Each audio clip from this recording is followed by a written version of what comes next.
A warning. This episode contains graphic content that may be difficult for some listeners. Please listen with care.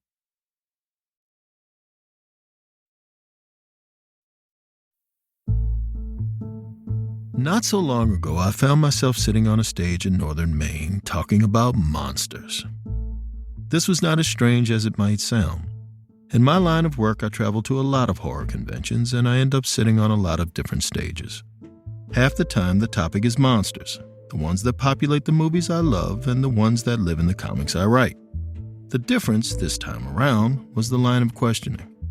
I'd been talking for about half an hour when my interviewer, a local author, uncrossed his slender legs and asked if anyone in the audience had anything to ask of our famous guest. The first guy that stood up was about 6 feet tall, with thinning hair he wore swept back from his forehead. He was dressed elegantly in a sweater and button-down, unusual enough in a sea of fleece jackets, and his eyes were hollowed in his skull. The effect was enhanced by the glare of the overhead lights. They gave his skin a papery pallor. "You write a lot about monsters that the rest of us don't actually believe in," the guy said. "Reptiles, werewolves, murder goats, whatever." A chuckle rolled through the theater. "I'm wondering if you'd ever consider addressing the other kind of monster. The real kind," he went on. "The kind of monster that looks more like a man."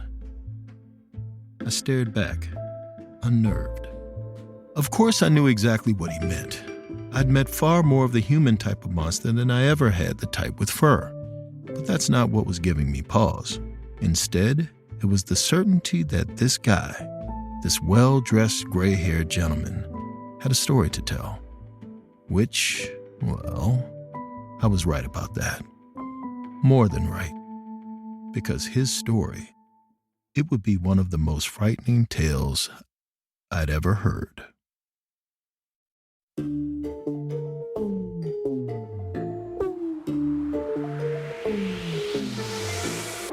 You're listening to Run Fool. I'm Rodney Barnes, and this is episode 16, The Vampire of Mercy Notch, Part 1.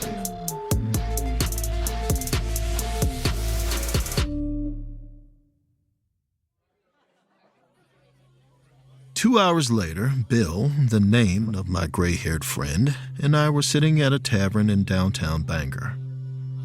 Tucked into a back booth, drinking Geary's beer and listening to Blue Oyster Cult bang out of the adjacent jukebox. Outside, the snow fell in big, buttery flakes. Bill explained that he was a retired cop, and I guessed right away that he'd been a damn good one. He could do the active listening thing, and he could turn on a sympathetic tell-me-anything look as fast as he could show anger. Above all, he had a Sherlockian eye for detail. A flash of the sweatshirt under my coat was enough to tell him where I'd grown up and what college I'd attended. From my gait, he'd guessed that I played football in high school, but not later than that, and that I'd got my ACL hammered, thus ending my short and not particularly glorious career. I could discern less about him. He might have been 65 or he could have been 78. He drank cautiously, as if he was afraid of what was in his beer glass. We'd gotten through some of the small talk, and I was starting to think about my long flight back to L.A., which was scheduled for the next morning, when he finally said it. "The stuff about monsters," he smiled. "Got to you, didn't it?" My grandmother had always told me never lie to a cop, not if you can help it, so I nodded. "And you've met the kind of monster I mentioned," Bill went on. A second nod. "But not exactly the kind I'm thinking about," he concluded. I wanted to ask what this old man knew of what I'd seen, but I just flashed a small smile, flagged down the bartender, and reclined into the booth with a fresh beer. Bill began to talk. He talked for 3 hours, more or less nonstop, more than I can possibly recount here. I'll need to abbreviate some parts, for which I'm profoundly sorry, because Bill, he could spin a yarn. But I will tell you the beginning of his story, at least in its entirety. I have to tell you the beginning of the story because all the clues to what would come were there, if only in retrospect. "You've heard of Mercy Notch?" Bill asked. "Small town about an hour north of here, an hour and a half down Route 1. This time I didn't react. It didn't matter. Bill wasn't listening. He was deep in his own thoughts. In the 1980s, he said he'd been the sheriff of Mercy Notch, a Maine town small enough not to merit a full-time police force nor a full-time fire department. The firefighters were volunteers, as was Bill's deputy, a scrawny kid named Flynn. But Bill at least was paid to patrol and protect the 4,000 year-round residents of this patch of coastal Maine shoreline. Most years, the worst that happened was a couple of houses were broken into, a couple of fights started at the bar, or maybe a hiker slipped off the rocky trail in the nature preserve. Then came Eben Toll. Eben was 16 at the time of his disappearance, and at first Bill was inclined to think the kid had simply run away. His mom was a notorious drunk and his dad was gone half the year logging up near Baxter State Park. When Dad was home, he was a notorious drunk too. As a result, Eben had the demeanor of a war veteran and plenty of scars, which Bill would learn when he finally did track down Eben, although that comes later. Anyway, point is, no one would have blamed the young man if he had decided to just, escape. But Bill was absolutely positive from his initial visit to the Toll home that Eben had not run away. The kid had not packed any of his clothes, nor were any of the bags missing from his closet. It was the middle of November, 30 degrees during the day, 15 at night, and somehow he hadn't taken his coat either. But here's what sealed it. Bill learned from Eben's girlfriend that the two of them were planning to elope. They'd booked the bus tickets and everything. The girlfriend showed them to Bill, one way to Boston. Departure date was 2 days from the evening of Eben's disappearance. Unless he was planning on ditching the girl, it didn't make much sense. And other friends made a point of telling Bill how stupidly smitten Eben was. So yeah, in Bill's estimation, Eben Toll hadn't escaped, which left two alternatives: an accident or foul play. And here's where I tell you something important. Eben Toll was black, or half. His dad was black, his mom white. And this was exceptionally rare in Mercy Notch, where nearly everyone was either a white oyster farmer, a white lobsterman, a white tradesman, or a rich white person with a nice summer home. It occurred to Bill that this might matter, which it did, although not nearly in the way he initially suspected. The timeline of Eben Toll's disappearance was straightforward. On November 14th, the boy had said goodnight to his mother and headed upstairs to finish his homework. The next morning, his mom, who managed to get herself out of bed around 9:30 with a vicious hangover, entered his room and found it entirely empty. That'd be okay on, say, a Monday, but it was a Saturday. No school. Where was Eben? She rang her few friends and her son's girlfriend, but no one was any wiser. And so finally, she called the sheriff. Bill showed up, cased Eben's room, noticed the presence of all the bags in the jacket, and also a line of footprints in the snow, prints leading away from the house. Bill had asked Eben's mom if the footprints belonged to her, but she just laughed. She hadn't left the house in 3 days. Being a booze hound did that to you. The footprints must have been Eben's, but where was he going? There wasn't much behind the house, save the forest and a dirt road that spun and twisted through the woods for about 3 miles, past 3 properties before reaching the Atlantic shore. Bill called up his deputy, Flynn, and together they followed the footprints out to the dirt road, at which point they vanished. Or not vanished, I guess. The dirt road was in semi-regular use, and it was iced over and hard as a skating rink. Footprints wouldn't have shown up there. Treading gingerly, Flynn and Bill followed the road for about a mile, at which point it split in thirds, like the tines of a fork. Flynn got out a county assessor's map and read aloud from the details. The far left fork led to a summer house owned by a family called the Petersons. The place was unlikely to be occupied at this time of the year. The middle one, Flynn said. Mem Proctor, Bill interrupted, belongs to Mem. Flynn looked astounded, but Mercy Notch was a small place. Everyone knew each other. A lot of the time, they were even related. Mem's my cousin, Bill explained, and not a cousin he particularly liked either, although he left that part out. What about the third house? Flynn paused, eyebrows raised. Wesley Mercer. He would not have needed to say more to anyone in the town of Mercy Notch, and certainly not to its sheriff. since Bill was the one who had arrested Wesley Mercer 5 years earlier for what appeared to be molestation. I say appeared to be because Mercer had almost certainly been messing with a couple of the kids he coached on the high school wrestling team. Bill had collected all the necessary proof, but then Mercer had managed to hire a good attorney, courtesy of a wealthy family member, and one of the kids had decided to recant. The other was ripped apart on the stand. Mercer lost his job and his reputation, but kept his freedom, and for the past 4 years and 3/4, he'd been as good as a hermit.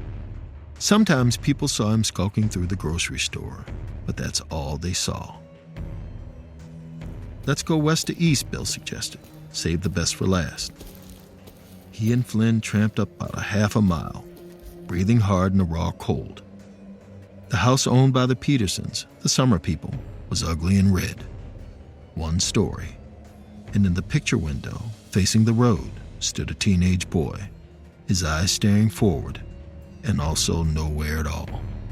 As Bill and Flynn watched, the boy opened his mouth and began to scream.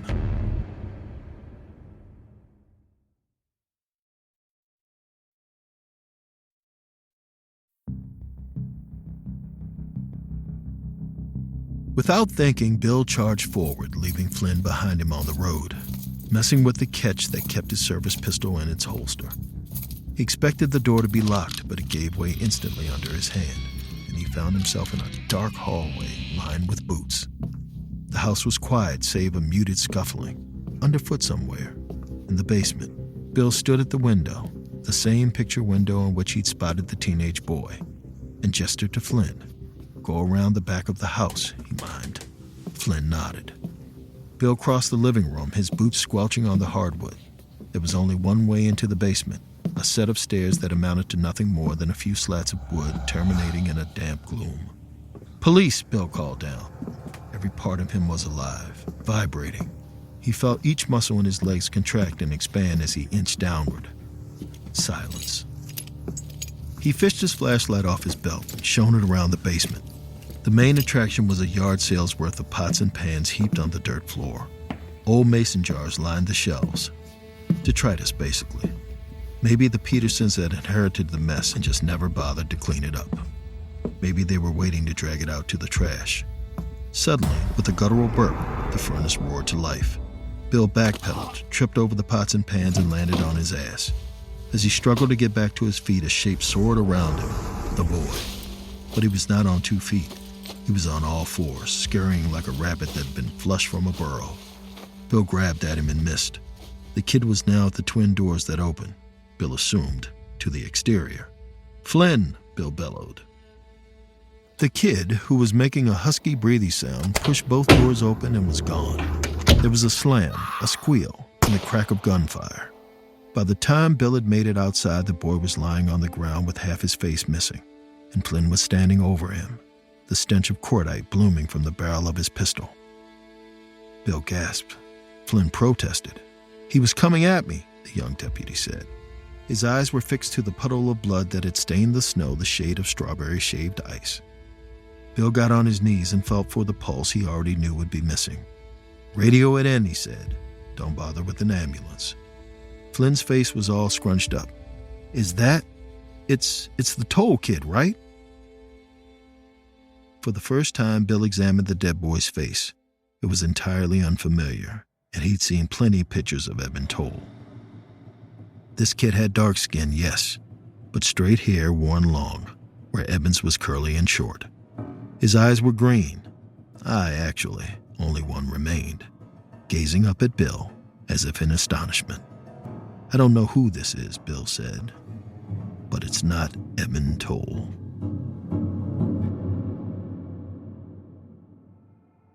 Three hours later, the state police patrol had arrived. They cordoned off the scene and escorted Flynn to the nearest barracks for what they assured him was perfunctory questioning.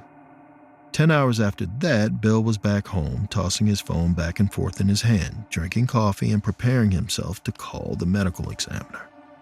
But something loomed over him. A premonition, you might call it. He knew he didn't want to know what the examiner had to say. And he was right. So he just sat there with his coffee until the ME did his job for him. Bill picked up on the third ring. "Well," he grunted, "get it over with." Hearing the heaviness in Bill's voice, he did as he was told. Cause of death of the victim was what you might imagine. But when the ME had moved on to check the rest of the kid's body, the fluids, the organs, things got, well, weird. Because this kid, he was, well, missing stuff. One kidney for starters, and a good deal of his brain. It hadn't been from the gunshot. The missing gray matter had been missing before the arrival of Flynn's bullet. Could a person function with part of his brain gone? The examiner sure as hell didn't know. His guess was maybe yes, although it was probably dependent on what part. You'd need a scientist to tell you that, a brain man, which wasn't him.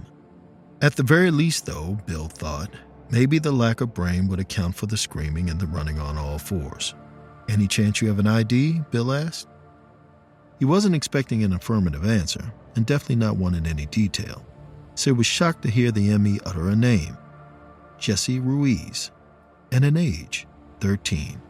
A runaway, according to his parents, who had reported him missing 4 months ago, and a former resident of a reform school, hence the presence of his prints in the system.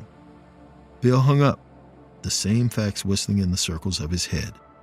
Eben Toll had vanished into the woods behind his house, but when Bill and Flynn had gone looking for him, they'd found a different kid. One also reported missing. So where was Eben Toll?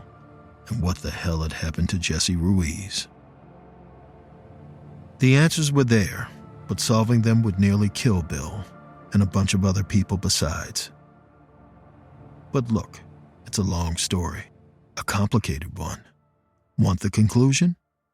You'll have to wait for the next episode of Run, Fool.